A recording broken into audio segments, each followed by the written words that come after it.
पामिटा from Saraswati international academy copy. और आज हम बात करने वाले हैं रिफ्रैक्शन के कुछ क्वेश्चंस की। हमने रिफ्रैक्शन के कॉन्सेप्ट्स के बारे में बात करी थी, देखा था स्नेल्स लॉ क्या होता है, एक स्लैब से जब रिफ्रैक्शन होता है तो रेस कैसे पैरेलल होती हैं और उनका डिस्प्लेसमेंट कितना होता है। हमने उसके बाद टोटल इंटरनल रिफ्लेक्शन की बात करी, हमने देखा क्रिटिकल एंगल क्या है और कब ये फिनोमेना अकर करता है। आज इन सब पे बेस्ड कुछ क्वेश्चंस हमारे पास हैं, चलिए शुरू करते हैं। फर्स्ट क्वेश्चन आपके सामने है, क्या कह रहा है देखिए, पढ़िए जल्दी से। कह रहा है कि एक light of wavelength 4500 angstrom in air is incident on a plane boundary between air and another medium at an angle 30 degree। तो ठीक है, मीडियम पे इंसिडेंट हुई है, मीडियम बाउंड्री पे, एंगल ऑफ इंसिडेंस 30 डिग्री दे रखा है। पहला मीडियम एयर है, दूसरा गिवन नहीं है। With the plane of the boundary, देखिए हाँ यहाँ पे ध्यान देने वाली बात है, angle of incidence is not 30, angle of incidence is 60। क्यों? क्योंकि 30 degree with the plane of boundary आपको दे रखा है। हमें पता है कि हम एंगल हमेशा नॉर्मल से कैलकुलेट करते हैं, तो incidence angle will be 60 degrees. तो एक बात तो यहाँ पे समझ में आ गई आपको। Okay, as it enters from air into the other medium it deviates by 15 degree towards the normal। towards the normal deviate हुई है, क्या बता सकते हैं ये डेंसर मीडियम है, रेयर मीडियम दूसरा वाला? ऑफ कोर्स डेंसर मीडियम, क्योंकि टुवर्ड्स द नॉर्मल डेविएशन हुआ है। ठीक है, तो आपको आर भी यहाँ से मिल जाएगा, डेविएशन पता है। Find refractive index of the medium and also the wavelength of the given light in the medium. Clear? तो आपको रिफ्रैक्टिव इंडेक्स निकालना है और वेवलेंथ निकालनी है। ठीक है, चलिए देखते हैं। तो अगर उसको ड्रॉ किया जाए तो ये मीडियम बाउंड्री होगी, this is air, this is another medium. इसके लिए रिफ्रैक्टिव इंडेक्स n है, एयर का हमें पता है 1 होता है, ये n हमें कैलकुलेट करना है।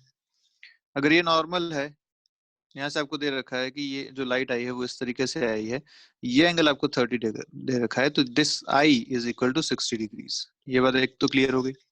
अच्छा, ये चली जाती स्ट्रेट लेकिन ये डेविएट हो गई by 15 degrees towards the normal, तो ये अब इधर आ गई 15 डिग्रीज द डेविएशन, ये आपको गिवन है, डेल्टा इक्वल टू 15 डिग्रीज। तो आर अपने को समझ में आ गया कि this R is nothing but I minus del.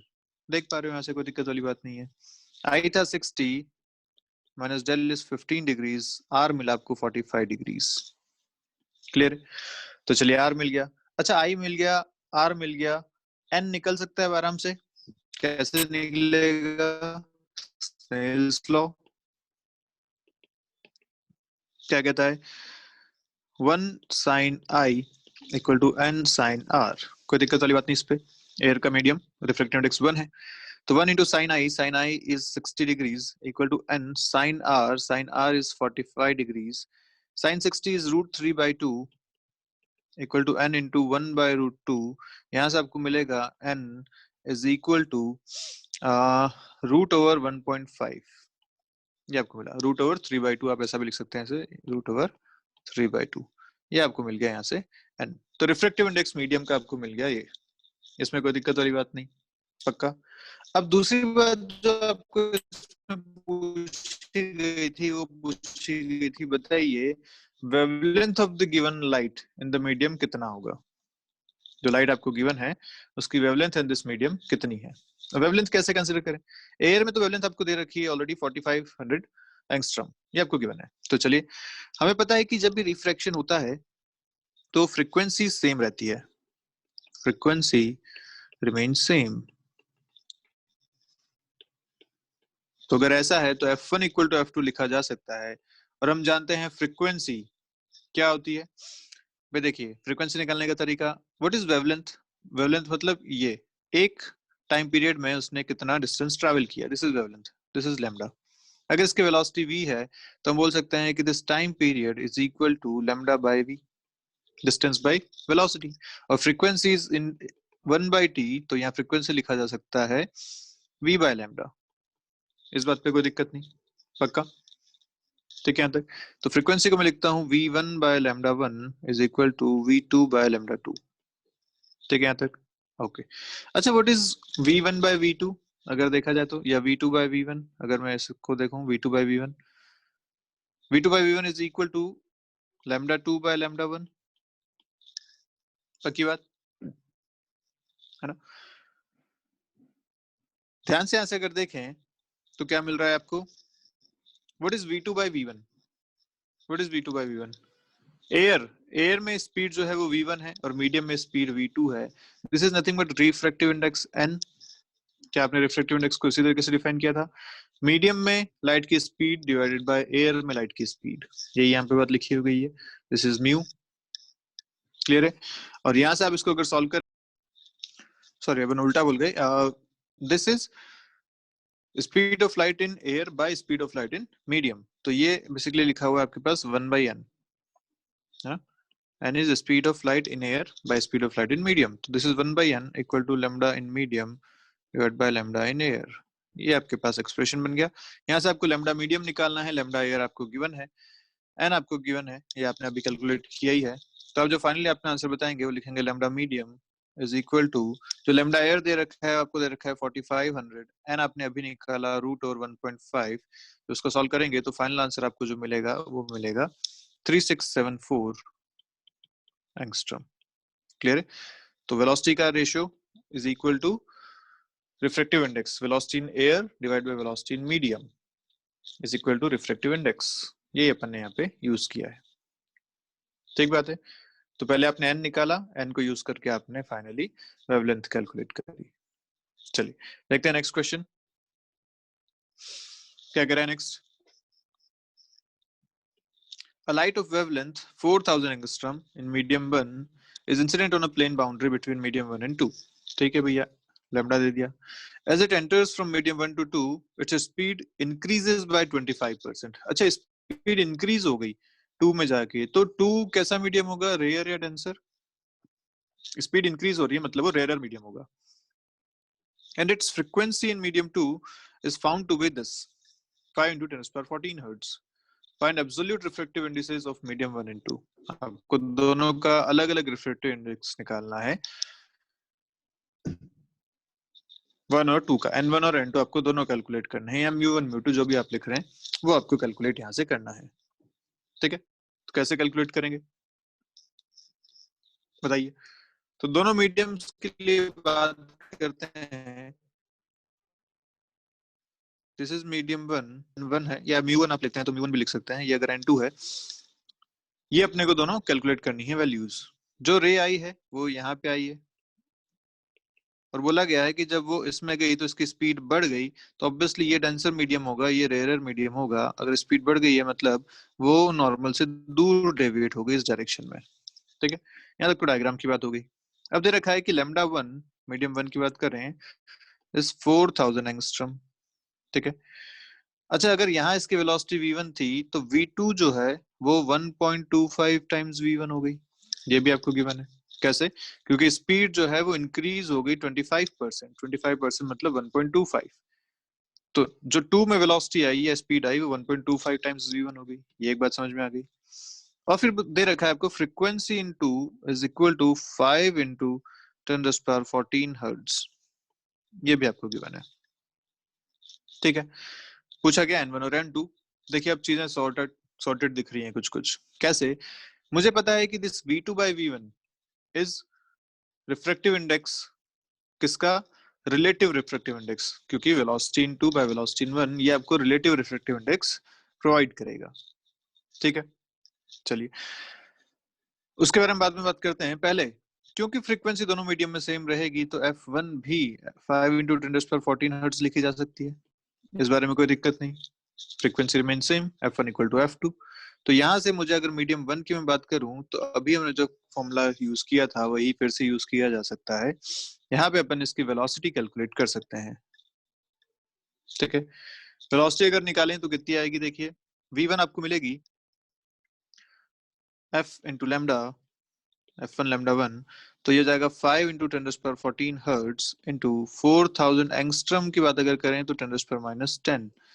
ये जो आपको वेलोसिटी मिलेगी v1 वो मिलेगी 2 इंटू 10⁸ मीटर्स पर सेकंड. तो चलिए वेलोसिटी मिल गई. क्या इसी के साथ आप v2 भी निकाल सकते हैं? v2 कैसे निकालोगे? 1.25 टाइम्स v1, तो ये आपका हो जाएगा 2 इंटू 1.25 इज 2.5 इंटू 10⁸ मीटर्स पर सेकंड. दोनों वेलोसिटीज मिल गई, कोई दिक्कत वाली बात नहीं है. जब वेलोसिटी मिल गई है तो आप आराम से n1 n2 कैलकुलेट कर सकते हैं. n1 will be c by v1, speed of light in air by speed of light in medium. Basic formula है, डेफिनेशन है सीधी सीधी. तो c 3 into 10 raised power 8, v1 आपको जो पता है वो मिला है 2 into 10 raised power 8, ये आपको मिलेगा 1.5 के बराबर. ऐसे n2 की अगर बात करो तो आप यहाँ से सीधा भी कैलकुलेट कर सकते हो. c by v2 ये कितना मिलेगा? c is 3 into 10 raised power 8 divided by 2.5 into 10 raised power 8, ये कितना मिला? 6 by 5. इसको आप बोल सकते हैं 0.3 के बराबर, या सॉरी 1.2 के बराबर, not 0.3. This is equal to 1.2. ये दोनों रिफ्रैक्टिव इंडेक्स आपको यहाँ से मिल चुके हैं. क्लियर है बात? पक्का? चलिए देखिए नेक्स्ट क्वेश्चन क्या कह रहा है. Refractive index of glass relative to water is 1.2. ये आपको दे रखा है, ठीक है भैया. And that of water relative to medium x is 10/11. ठीक है. If speed of a ray of light in glass is this, find its speed in the medium x. Clear है? ये आपको पूछा गया है. तो आपको दो रिलेशन यहाँ पे गिवन है. एक आपको दे रखा है म्यू जी, मतलब ग्लास रिलेटिव टू वाटर. तो मैं इसको n लिखता हूँ, म्यू नहीं लिख रहा. तो n of glass divided by n of water, ये आपको गिवन है 1.2. ऐसे आपको गिवन है of that of water relative to medium x, तो n वाटर बाय nx, ये आपको गिवन है 10/11. ये दो चीजें प्रोवाइडेड है. अगर मैं आपसे पूछा गया फाइनली कि speed of ray of light in glass given है और एक्स में पूछा गया है, तो मुझे बेसिकली ग्लास और एक्स का रिलेशन चाहिए. मैं इन दोनों को मल्टीप्लाई कर देता हूँ, इस इक्वेशन और इस इक्वेशन को मल्टीप्लाई करता हूँ. इससे देखिए एन डब्ल्यू कैंसिल हो जाएगा, मुझे मिलेगा n glass by n x is equal to कितना आ रहा है मल्टीप्लाई करने पे? ये 1.2 को लिखा सकता है 12/10 इंटू 10/11, ये आपको मिला 12/11. क्लियर है बात? ये आपको मिल गया 12/11. ये क्या आपके पास आ गया? Refractive index of glass with respect to x relative to medium x. अब हमें पता है कि रिफ्रैक्टिव इंडेक्स जब अपने को पता होते हैं तो हम इसे वेलोसिटी की टर्म में भी लिख सकते हैं.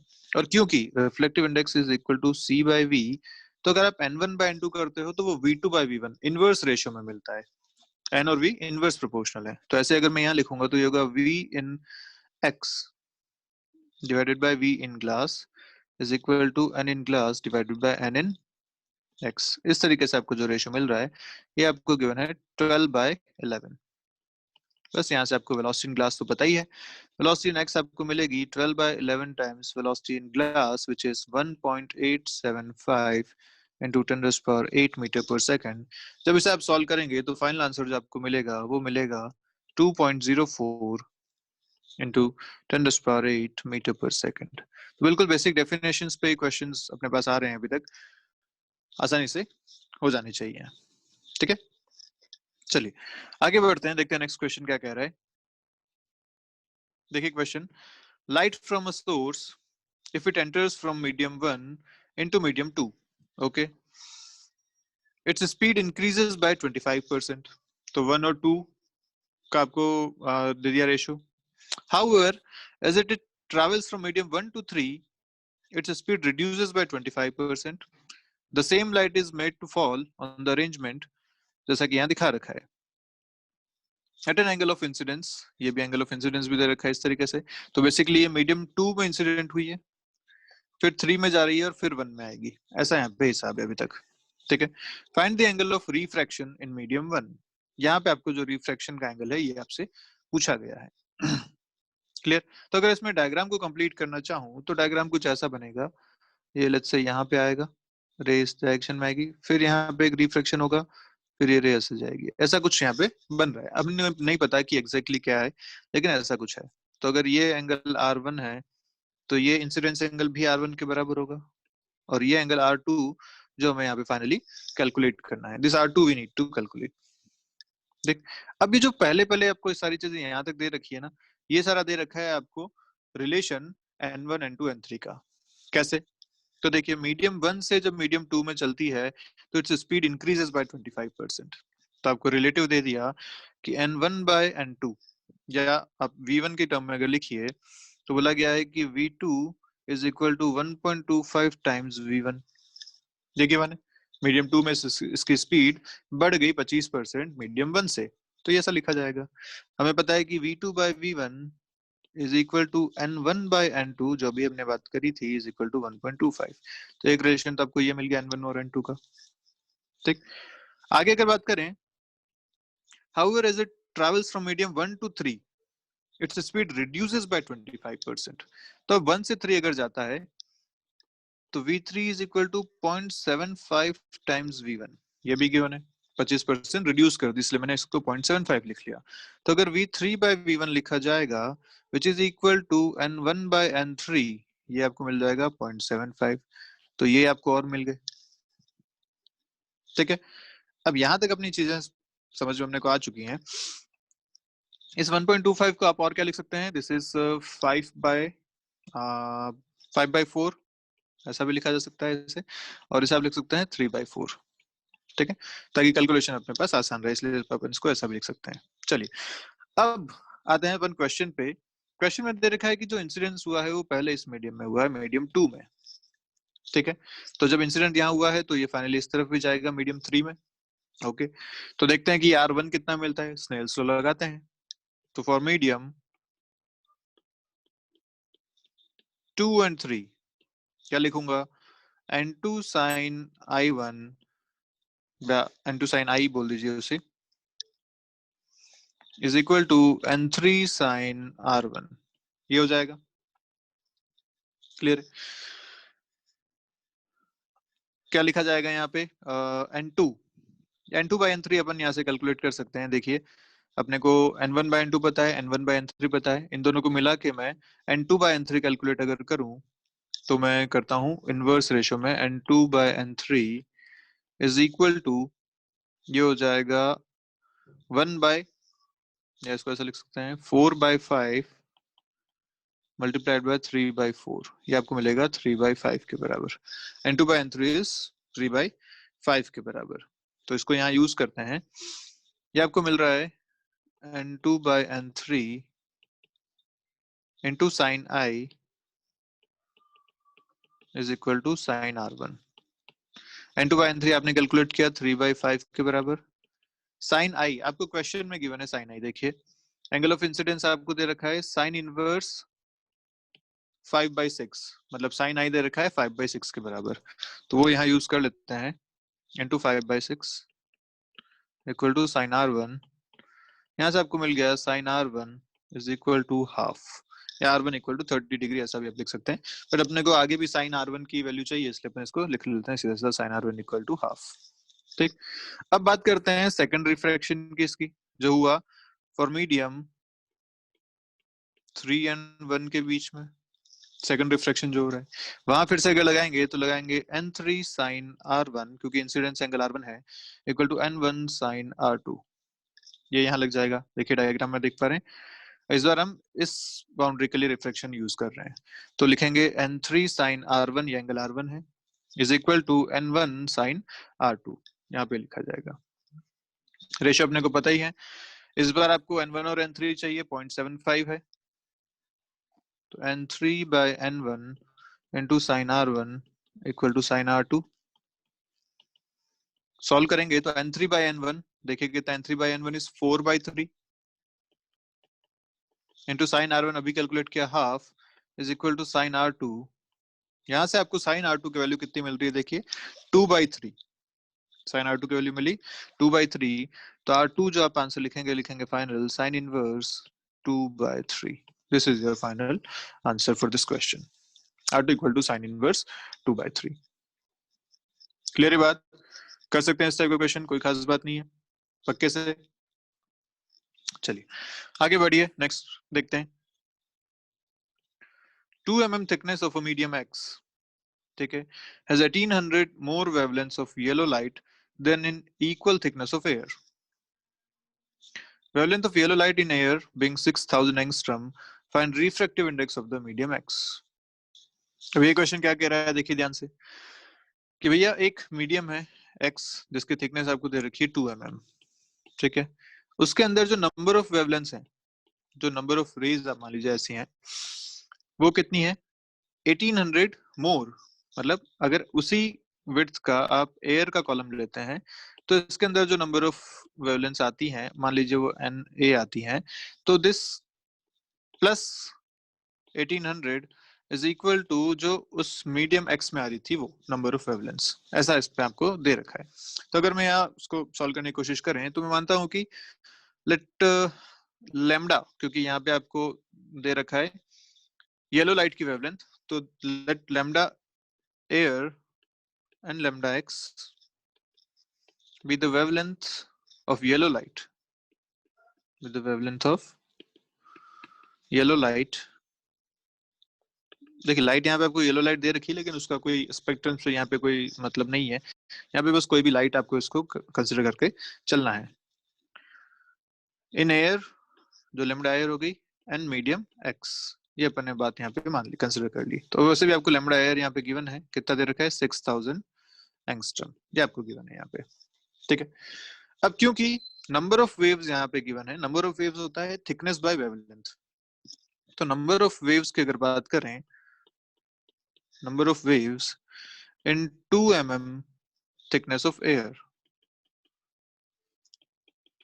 तो उसको अगर मैं एन ए लिखता हूं तो मैं लिखूंगा this n a is equal to 2 mm into 2 into 10⁻³ divide by wavelength इसकी है 6000, या लैम्डा एयर इसको लिख लीजिए चलिए अभी के लिए, दिस इज लैम्डा एयर, ये आपको दे रखा है। ऐसे अगर मैं नंबर ऑफ वेव्स उसके लिए बात करूं, मीडियम एक्स के लिए, number of waves in 2 mm thickness of medium x, तो मैं क्या लिखूंगा, nx equal to 2 into 10⁻³ divided by lambda in x, lambda x, clear. अब यहाँ क्वेश्चन आपको दे रखा है कि जो ये 1800 more wavelengths than in equal thickness of air, तो x में जो नंबर ऑफ आपको वेवलेंस मिल रही है वो 1800 मोर है देन नंबर इन एयर, तो मैं इसको लिख सकता हूँ nx is equal to na plus 1800, जो एयर में आपको वेवलेंस मिल रही है number of wavelengths plus 1800 is equal to nx। अब मैं यहाँ पे अगर सब्स्टिट्यूट करूं nx की वैल्यूज, तो ये आएगा 2 into 10⁻³ divided by lambda in x equal to 2 into 10⁻³ divided by lambda in air plus 1800, ये आपको मिल गया। कॉमन लेके सॉल्व करें तो 2 into 10⁻³ आ गया कॉमन, यहाँ से आया 1 by lambda x minus 1 by lambda air is equal to 1800। थोड़ा सा और सॉल्व करें तो यहाँ से आपको मिलता है 1 by lambda x minus 1 by lambda air is equal to 1800 by this will give you 9 into 10⁻⁵, ठीक है। अब यहाँ से अपने को कैलकुलेट क्या करना है, refractive index of the medium x. अब रिफ्रैक्टिव इंडेक्स क्या होता था, वेलोसिटी का रेशियो इनवर्स प्रोपोर्शन में, या फिर हम वेवलेंथ का रेशियो भी बोल सकते हैं, क्योंकि वेलोसिटी और वेवलेंथ भी रिलेटेड होते हैं। तो अगर मेरे को बात करनी है तो मैं यहाँ से कॉमन लेता हूँ लैम्डा एयर, मैं लिखूंगा 1 by लैम्डा एयर, ये नीचे से कॉमन आ गया, तो इधर आएगा lambda air divided by lambda x minus 1 equal to 9 into 10⁵, and this lambda air by lambda x is nothing but mu x, this lambda air by lambda x is nothing but mu x या nx जिसका आप बोलते हैं वो आप लिख सकते हैं, रिफ्रैक्टिव इंडेक्स ऑफ x। कैसे आया ये, क्योंकि भैया वेलोसिटी की अगर बात करो, सॉरी वेलोसिटी की अगर बात की जाए तो वेलोसिटी का आप क्या लिखते हैं, वेलोसिटी इज f लैम्डा, तो f तो दोनों के लिए सेम रहता है, उसकी कोई दिक्कत नहीं, तो velocity is proportional to lambda. और हम जानते हैं कि अगर वेलोसिटी का रेशियो लिखा जाए तो v air by v x is equal to nx, तो ऐसे ही lambda air by lambda x equal to nx, ये अपन ने यहाँ पे लिखा है, ठीक है। तो ये अपने को कैलकुलेट करना है, लैम्डा एयर अपने को गिवन है, इसको अगर मैं थोड़ा सा और फॉर्मुलेट करूं तो लिख सकता हूँ 1 by lambda air into nx minus 1 is equal to 9 into 10⁵। अब इसे जब फाइनली सॉल्व करेंगे, लैम्डा एयर आपको गिवन 1000 एंगस्ट्रॉम यहाँ पे आपको दे रखा है क्वेश्चन में, 6000 एंगस्ट्रॉम को आप अगर यहाँ यूज करेंगे तो आपको जो फाइनल एक्सप्रेशन मिलेगा, मैं सीधा आंसर आपको बता रहा हूँ, वो मिलेगा nx इक्वल टू 1.54 के बराबर, nx इक्वल टू 1.54 के बराबर।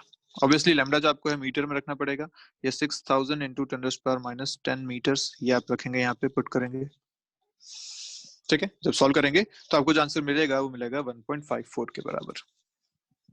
क्लियर है बात? बेसिक बेसिक क्वेश्चंस हैं, सीधे सीधे डेफिनेशन पे बेस्ड क्वेश्चंस हैं।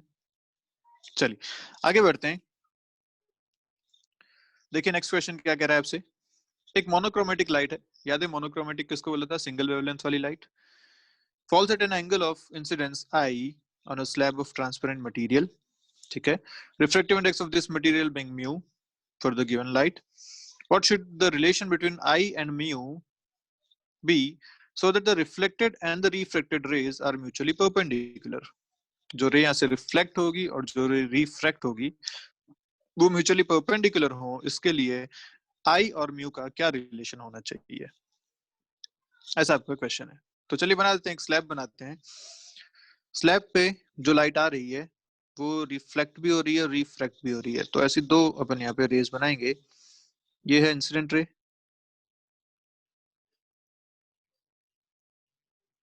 ठीक है, ये एंगल आई आपको दे रखा है। अब यहाँ से एक रे तो जा रही है रिफ्लेक्ट होके, तो जो रे रिफ्लेक्ट होती है वो तो सेम एंगल पे होती है, हम जानते ही हैं, तो ये एंगल भी आई बनेगा। और दूसरी रे जो रिफ्रैक्ट हो रही है वो आ रही है कुछ इस डायरेक्शन में ऐसी, ठीक है, और ये एंगल होगा आर, ये भी हम जानते हैं। क्लियर है बात? यहाँ तक कोई दिक्कत वाली बात नहीं। और क्योंकि ये आपको कंडीशन दे रखी है कि ये दोनों जो है वो 90 डिग्री पे होनी चाहिए, ये आपको यहाँ पे बताना है आई और म्यू का रिलेशन, कि ये दोनों 90 पे हो जाए। ठीक है, इसका रिफ्रैक्टिव इंडेक्स म्यू दे रखा है। तो चलिए देखते हैं क्या किया जाए यहाँ पे। अच्छा, जो रेज यहाँ पे आई, हम बोल सकते हैं कि जो नॉर्मल पे टोटल एंगल बन रहा है, देखो नॉर्मल पे टोटल एंगल क्या है। नॉर्मल पे total angle is i plus 90 plus r. यहाँ ध्यान से देखिए, इस लाइन पे जो एंगल बन रहा है इस तरफ, ये आई बन रहा है, ये 90 बन रहा है और ये आर बन रहा है। क्या ये तीनों मिला के 180 डिग्रीज होने चाहिए? बिल्कुल होने चाहिए। तो यहाँ से एक बात समझ में आ गई कि जो आर आ रहा है वो आएगा 90 माइनस आई के बराबर। तो एक और बात समझ में आ गई, ठीक है, आर इज 90 माइनस आई। बड़ा इंपॉर्टेंट रिलेशन हमें मिल गया यहाँ से। कैसे? क्योंकि अब अगर स्नेल्स लॉ लगाते हैं तो अपन क्या लिखेंगे, 1 sine I is equal to mu sine r. यही लगाओगे स्नेल्स लॉ, लिखेंगे sine I is equal to mu, mu अपने को कैलकुलेट करना है, आई और म्यू का रिलेशन, साइन आर, आर की जगह में डालूंगा 90 minus i. What is sine 90 minus theta? Cos theta. तो यहां से आपको एक रिलेशन मिल गया, sine I is equal to mu times cos i, या mu is equal to tan i. This is the relation, this is the required relation. ठीक है, आई इक्वल टू, लिख सकते हैं i equal to tan inverse mu. ऐसा भी लिखा जा सकता है कि अगर एक स्लैब आपको दे रखी है जिसका रिफ्रैक्टिव इंडेक्स म्यू है, तो आप उस पे अगर i equal to tan inverse mu इतने एंगल पे आप उस पे अगर लाइट कंसीडर करते हैं तो वो रिफ्लेक्टेड रे और रिफ्रैक्टेड रे दोनों आपस में परपेंडिकुलर होंगी। क्लियर है बात? आसान सा क्वेश्चन है, किया जा सकता है अच्छे से। चलिए आगे बढ़ते हैं। देखिए नेक्स्ट क्वेश्चन क्या कह रहा है आपसे। A ray of light falls at an angle of incidence I on a transparent rectangular slab of thickness T. ठीक है भैया, T thickness है, I angle पे उस पे इंसिडेंट हुई है, and refractive index mu, okay. Find expression for lateral displacement as the ray emerges from the slab. अरे तो अपन ने किया हुआ क्वेश्चन है, अपन ने प्रूव किया था ना। lateral displacement याद है आपको, कि अगर एक स्लैब इस तरीके से रखी हुई है, यहाँ से एक इंसिडेंट रे इस पे आती है, तो हमने बोला था कि भैया ये जो रिफ्रैक्टेड रे होगी वो तो ऐसी होगी, और फाइनली जो वापस इमर्जेंट रे होगी वो इस रे के पैरेलल होगी। ये बात हमने बोली थी। और ये था लेटरल डिस्प्लेसमेंट जो हमने कैलकुलेट किया था, ये वाला, है ना। अगर इसकी थिकनेस टी थी, इसका अगर रिफ्रैक्टिव इंडेक्स म्यू है, ये एंगल इंसिडेंस आई है, तो रिफ्रैक्टिव इंडेक्स कितना मिला था आपको finally, sorry this lateral displacement कितना मिला था फाइनली? आपने बोला था कि ये एंगल अगर आर है तो आपने बोला था lateral displacement is t sine i minus r by cos r. ये आपने बोला था लेटरल डिस्प्लेसमेंट इसका, रिमेम्बर? पक्की बात? तो ये अगर एंगल, ये डिस्प्लेसमेंट अगर वाई है लेटरल डिस्प्लेसमेंट, तो आपने लिखा था ये फॉर्मूला। अब जहां पे आपको आर कैलकुलेट करना था, स्नेल्स लॉ लगा के। आर हमें यहाँ पे कैलकुलेट करना पड़ेगा, आर बाय स्नेल्स लॉ, तो आप इसको यूज कर पाएंगे।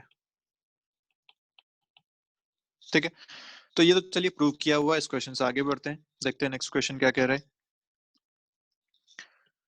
A parallel beam of light is incident on a rectangular transparent plate, ठीक है, of thickness 8 centimeter। ठीक है भैया, and emerges at an angle 30 degree with a lateral displacement 1.8 centimeter। तो आपको lateral displacement दे रखा है 1.8 centimeter और emergent angle दे रखा है 30 डिग्री के बराबर। ठीक है,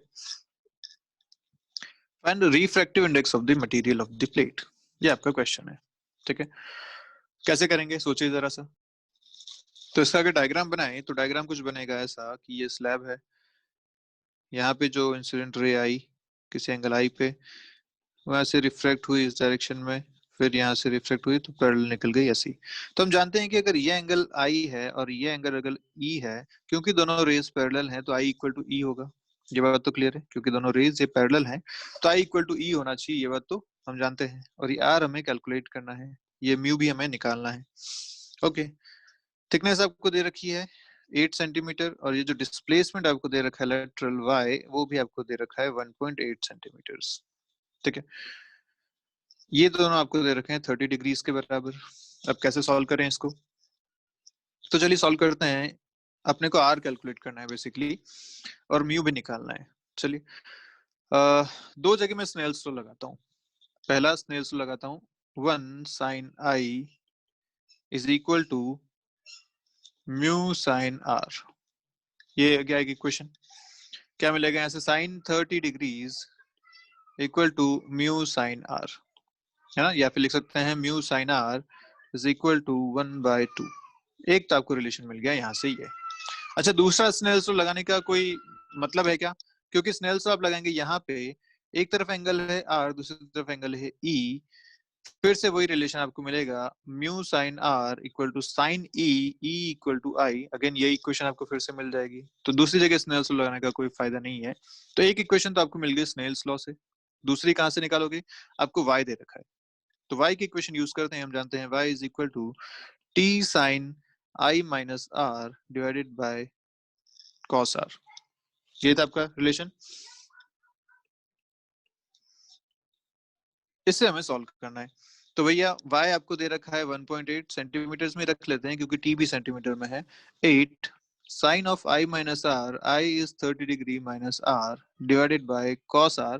अब देखिए cos को भी मैं यहाँ पे लिखता हूँ साइन की टर्म में, क्योंकि अपने को फाइनली r कैलकुलेट करना है।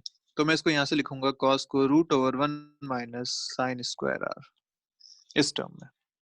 ठीक है, देखिए ध्यान से, अगर मैं स्क्वायर करके इसको सॉल्व करूंगा तो यहाँ पे मेरे पास एक साइन की टर्म में स्क्वायर की इक्वेशन बनेगी, जिसको सॉल्व करेंगे तो कैलकुलेशन थोड़ी सी लेंदी है। फाइनली जब इसे सॉल्व करेंगे तो जो आपको एक्सप्रेशन मिलेंगे वो मिलेंगे म्यू इज इक्वल टू 1.65 के बराबर।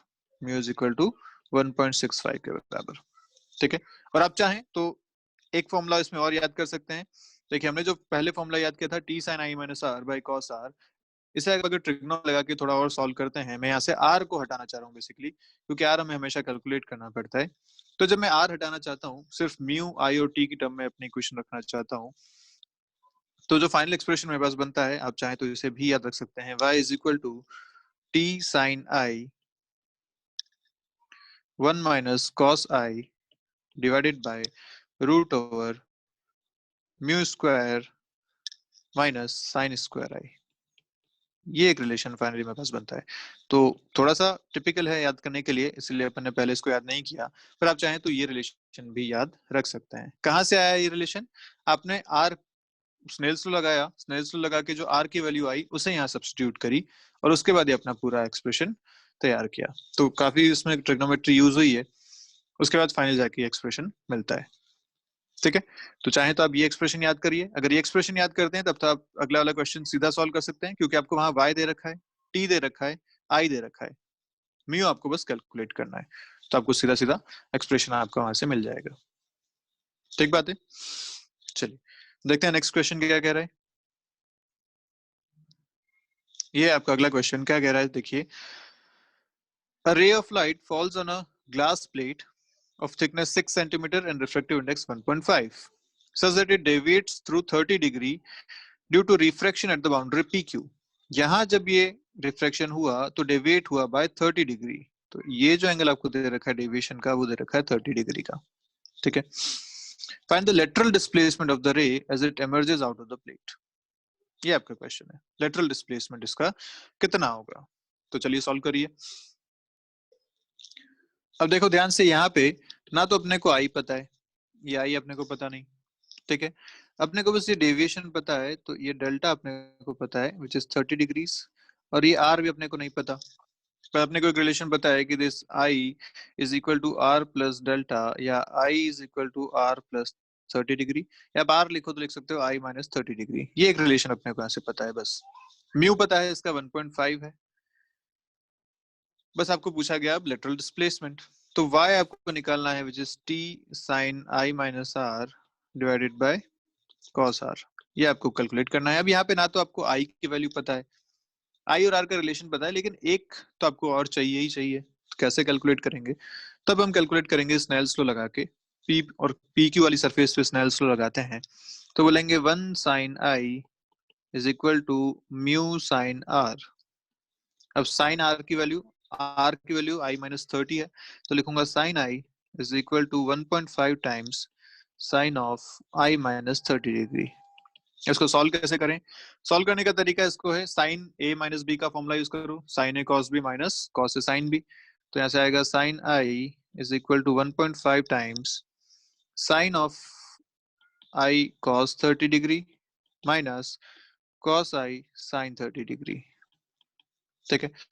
देखो ध्यान से, यहाँ पे आपके पास एक इक्वेशन बन रही है, इक्वेशन जो फाइनल बनती है वो क्या बन रही है 1.5 टाइम्स sin i तो एज इट इज रहेगा cos i is √3/2 minus cos i as it is रहेगा और sin 30 इज हाफ, ये आपको बन गया ऐसा एक relation is equal to sin i। यहाँ से मैं sin i वाली टर्म्स को एक तरफ लेता हूँ, तो फाइनली जो एक्सप्रेशन आपके पास बनता है वो बनता है 0.3 sin i वाली टर्म्स एक तरफ ले ली is equal to 0.75 cos i, ये आपके पास एक रिलेशन बन गया। यहाँ से आप निकालेंगे तो 10i आपको मिलता है 2.5, या i आपको मिला यहाँ से 10 इनवर्स 2.5। क्लियर? ये आपको मिल गया। अब आप बाकी सारी चीजें सॉल्व करेंगे। i मिल गया है, r आप यहाँ से कैलकुलेट कर सकते हैं, ठीक है। ऑब्वियसली ये कैलकुलेशन थोड़ी सी टिपिकल रहेगी, क्योंकि यहाँ पे 10 इनवर्स 2.5 की जो वैल्यू आती है वो आप साइंटिफिक कैलकुलेटर से जब कैलकुलेट करेंगे तो आएगी 68.2 डिग्रीज के आसपास।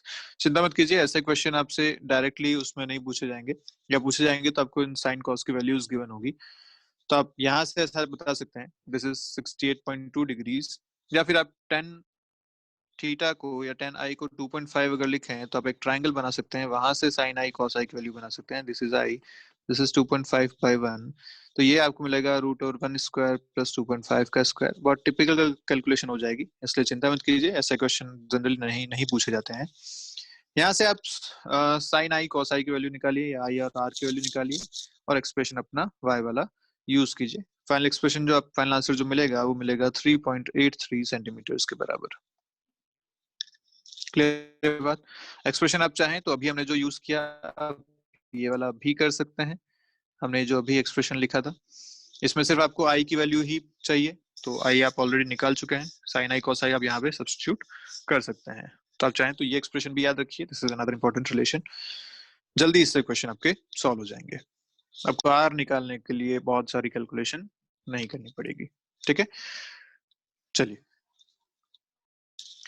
तो आज का वीडियो यहीं खत्म करते हैं, मिलते हैं नेक्स्ट क्लास में, और भी क्वेश्चंस हम इस पे करेंगे। देन टीआईआर पे भी क्वेश्चंस हम करने वाले हैं, अपरेंट डेप्थ वाले जो हमने बात करी थी उस पे भी क्वेश्चन करेंगे। देन मिरर और स्लैब को मिला के, या रिफ्लेक्शन और मिरर को मिला के भी हम इस पे क्वेश्चंस करने वाले हैं, ठीक है। तो चलिए मिलते हैं नेक्स्ट क्लास में, तब तक के लिए बाय बाय, पढ़ते रहिए, कोई डाउट है तो पूछिएगा।